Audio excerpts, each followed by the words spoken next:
Silicosis પીડિત સંઘ મોરબી દ્વારા જિલ્લાના મદદનીશ નિયામક ઔદ્યોગિક સલામતી અને આરોગ્ય સમક્ષ રજૂઆત કરી।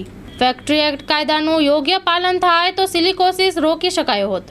સિલિકોસિસ પીડિત સંઘ મોરબી દ્વારા મોરબી જિલ્લાના મદદનીશ નિયામક ઔદ્યોગિક સલામતી અને આરોગ્યને કાયદાનું પાલન કરવા બાબતે આવેદનપત્ર આપ્યું હતું।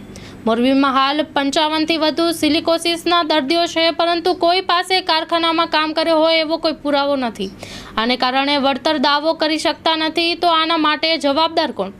માત્ર માલિકો કે કાયદાનું પાલન કરાવવાની જેમની જવાબદારી છે તેવા અધિકારીઓની પણ? મજૂરોની સુરક્ષા અને સલામતી માટે અને કાયદાઓ બનાવવામાં આવ્યા છે અને તેના પાલન પર દેખરેખ માટે તંત્રની વ્યવસ્થા કરવામાં આવી છે અને તે તંત્ર નિભાવવા પાછળ ટેક્સ ચૂકવનારા નાગરિકોના નાણાં વપરાય છે, પણ તંત્ર તો માલિકોનું રક્ષણ કરવામાં વ્યસ્ત છે।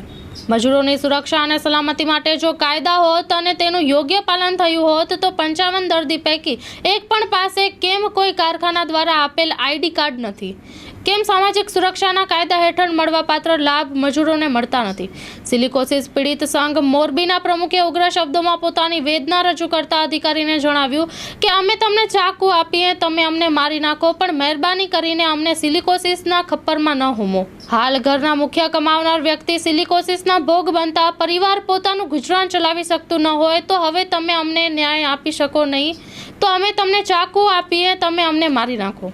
પીડિત સંઘના પ્રતિનિધિઓએ દ્રઢપણે જણાવ્યું કે ફેક્ટરી એક્ટ કાયદાના યોગ્ય પાલન થયું હોત તો આજે અમે કાળમુખા સિલિકોસિસનો ભોગ ન બન્યા હોત।